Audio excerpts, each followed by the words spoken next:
Hello friends, good morning. So after watching our first video about the concept of finance, let's start our journey into financial management. So in this particular session, you will be able to understand the introduction to financial management. So basically financial management is concerned about planning, organizing, directing and controlling the financial activities right from procurement till utilization. In simple words, you take an example of a family. A gentleman earns the money for his family. He has to plan for the day-to-day expenditures. He has to plan for the future expenditures of the family like marriage and education of the kids. At the same time, he has to manage for the retirements of his own and also for the contingencies in terms of the diseases or several other unfortunate happenings. So all of these things needs a proper planning. If you have a planning, you can manage all these stuffs. If this has been the case with a small family, the same happens with big organizations like Accenture. In Accenture also, they have to plan the investments, they have to plan for the sales, they have to manage for the working capital, they have to plan for the salaries and the wages and the day-to-day expenditures. They have to also plan for the expansions, and at the same time, being the listed company, they have to give the repayments of the capital from where they have raised the money, like payments of interest and EMIs to banks and financial institutions, or also to give the dividends out of the profit proceeds that happens to them. So let that be a small organization of a big organization. You will always need the knowledge of financial management to be a better version for every business success. So taking it to the next, the major financial objectives that we need to understand. So the two basic objectives of financial management is profit maximization and wealth maximization. So profit, as you all know, the reason for which every business organization is into existence. So in simple words, the profit maximization objective is aiming at maximizing the profits out of the business activities that are happening. But yeah, in pursuit of searching for profit maximization objective, there are certain arguments that happens in line with PM objective, and there are certain arguments that goes against the PM objective. So what exactly they are? Number one, arguments in favor of profit maximization. It is a real test of economic welfare. If you have to understand how the economy is doing or how a particular company is doing, you can check out the profits that they have earned. So if profits are good, you can broadly say company is doing good. So it's a test of economic efficiency. Number two, social welfare. If your organization or an economy have good amount of profits available with them, they can take care of the social welfare as well. Number three, it is an internal resource for growth perspective. If you have abundant profit available with you, of course you can take on all the newer opportunities, or you can capitalize all the prospective futuristic decisions which would be disruptive over the period of times. So yeah, these are the things that are in favor of profit maximization. Similarly, reduction in risk and uncertainty is there when you have money available with you. You can also have a competitive nature because money and profits can give you the edge over others in planning and making on the executions of newer innovative strategies to grow your business and to beat the competition. Of course, it also entertains the desire of controls, and that is a base for every decision making. Let that be any innovative idea in an organization. You cannot implement unless you have availability of funds. So yeah, profit maximization also serves as a basis for every business decision making.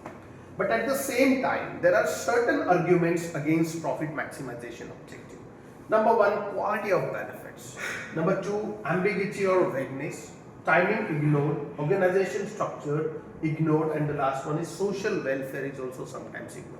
I'll explain you in short. If you'll see the quality of benefits, when I have to only search out for profit maximization objective, I may not go for the ethical way of earning it. I would always think to maximize it as and when and with any possibility. So I may lead to some of the illegal activities or the criminal activities or which are not professional to do, just to ensure that my profit has to increase. So let's take a simple example. I will go with the poor quality of raw material, and by that I can reduce my cost. By reducing the cost, I will increase my profits. But this is not the good way to conduct the business. Or else, I may take the raw materials from the suppliers but will not make them their payments. By doing this, my cost will go down and profits would increase. But this is not good for the economy or for any business. So friends, these are the factors that might lead because of having the objective called profit maximization. So that's why these are the arguments against profit maximization. Number 2, ambiguity or vagueness. There are several formats of profit: gross profit, net profit, operating profit, non-operating profit, profit before tax, profit after tax. So which profit to be maximized is not clear in this objective. So that's why the concept is little ambiguous or vague. Timing is also ignored. I'll give an example. If there is business A which gives you a profit of 10 lakh rupees in 2 years, and there's a business B, it gives you 20 lakh rupees profit in 2 years. So if 10 lakh is here and 20 lakh is there, you may say that business B is good. But if there is a situation, business A gave you 10 lakh rupees profit in 2 years and business B gave you 10 lakh rupees profit but in 10 years. So in that case, you say business A is better than business B. This you have said because in 2 years that gave you 10 lakh and this business gave you 10 lakh in 10 years. So just because of timing element, you have defined that business A is better than business B. But this has never been discussed and this has never been shown through the profit maximization objective because it ignores the timing element. Similarly, sometimes it ignores the organizational structure and also social welfare of the society.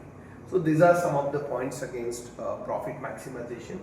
So to overcome this limitation of profit maximization objective, we have another objective called wealth, which is more superior and which surrounds all the limitations that pops up out of the PM objective. So first of all, the wealth is simply calculated with the formula number of shares outstanding in the market multiplied by market price of shares. So because it's wealth, the long-term concept is into understandings or into considerations. Unless you do ethical business, unless you make sure in all your business decision makings, the well-being of your employees, of government, of shareholders or of your own, you cannot make the long-term decisions. So in wealth, all such decision making happens. So it limits to several arguments which has happened out of profit maximization objective. So yeah, these are the features of wealth maximization. It considers quality of benefits. The term is very clearly defined. It also considers the time value of money. It also considers organization structures and give the consideration for social welfare as well. So it overcomes the limitations out of the first objective called profit maximization. Friends, these are the basics of financial management and objectives. So please try to state and explain the concept of FM. At the same time, try to explain the objectives of the same. Thank you for watching my videos and keep in search for another one. Thank you.